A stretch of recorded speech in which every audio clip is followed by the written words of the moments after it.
تفتكر ليه الأهرامات اتبنت في المكان ده بالتحديد؟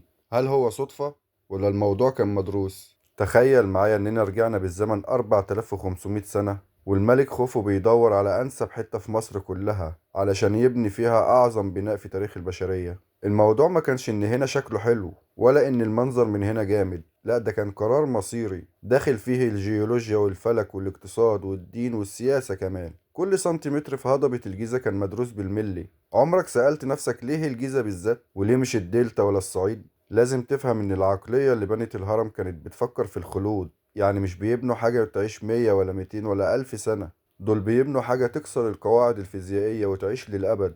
أول حاجة فكروا فيها كانت الأرض اللي هتشيل المبنى الضخم ده. تخيل إن الهرم الأكبر وزنه حوالي 6 مليون طن. الرقم ده لو اتحط على أرض طينية زي أرض الدلتا، الأرض هتبلعه حرفيا في كام سنة، أو الهرم يميل ويقع. فكان لازم يدوروا على قاعدة صخرية صلبة جدا وتكون مساحتها واسعة وتقدر تستحمل الضغط المهول ده من غير ما يحصل فيها أي شرخ. وهضبة الجيزة هي عبارة عن طبقة صلبة جدا من الحجر الجيري اللي اتكون على مدار ملايين السنين، فكانت هي الاختيار الهندسي الأول والأأمن كمان. تاني حاجة هي القرب والبعد من النيل. المصري القديم كان ذكي جدا، هو عايز الهرم يكون قريب من النيل علشان يقدر ينقل الحجارة اللي جاية من أماكن بعيدة زي جرانيت أسوان أو الحجر الأبيض اللي كان بيجي من ترى عن طريق المراكب. بس في نفس الوقت لازم الهرم يكون بعيد ومحمي من فيضان النيل، لأن الفيضان لو وصل لمكان الهرم ممكن ينخر في القاعدة بتاعته أو يغرق الممرات الداخلية. وعشان كده اختاروا الهضبة لأنها مرتفعة عن سطح البحر ومستوى فيضان النيل مهما علي،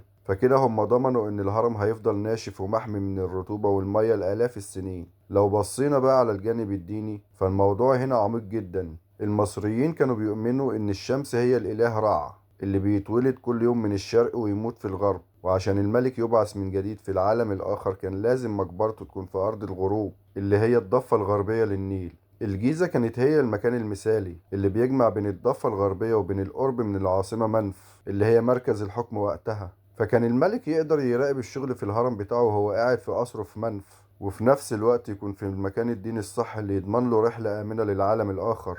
كمان الجيزة لها سر فلكي عظيم. الهضبة دي مكانها بيسمح برؤية السماء بوضوح شديد، والمهندسين القدماء ربطوا زوايا الهرم بالأربع جهات الأصلية، الشمال والجنوب والشرق والغرب، بدقة مذهلة بتفوق البوصلات الحديثة. واختاروا النقطة دي بالذات علشان تتعامد مع نجوم معينة زي مجموعة أورين أو حزام الجبار، وكانوا بيعتقدوا إن الهرم هو بوابة نجوم بتساعد روح الملك إنها تطلع للسما وتعيش وسط النجوم اللي ما بتموتش. طب ليه ما بنوش في الصعيد؟ لأن الصعيد بعيد جدا عن مركز الإدارة في الدولة القديمة، ونقل الحجارة البيضاء من طرى للصعيد كان هيبقى مجهود جبار وتكلفة غالية جدا.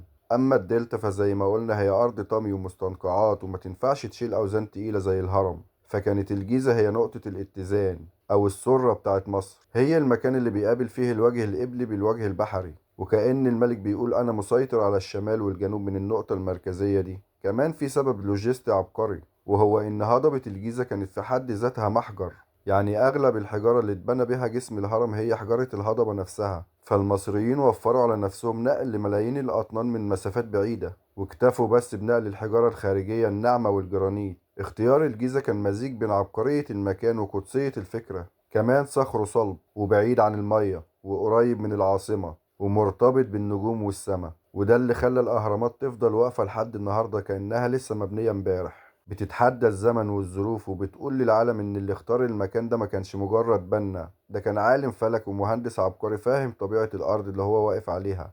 الجيزة مش مجرد صحراء، دي كانت اللوحة اللي رسم عليها المصري القديم حلمه في الخلود، وكل رصة حجر في الجيزة كانت مدروسة علشان تطلع لنا في الآخر المعجزة اللي بنشوفها دلوقتي. ولو كان الهرم اتبنى في أي حتة تانية غالبا ما كانش هيوصل لنا بالهيبة والجمال والقوة دي. فكانت الجيزة هي القرار الصح في الوقت الصح اللي خلد اسم الفراعنة للأبد في سجلات التاريخ البشري. لو كنت أول مرة تسمع المعلومات دي ما تنساش تعمل لايك وتشترك في القناة، وأتمنى يكون الفيديو عجبك.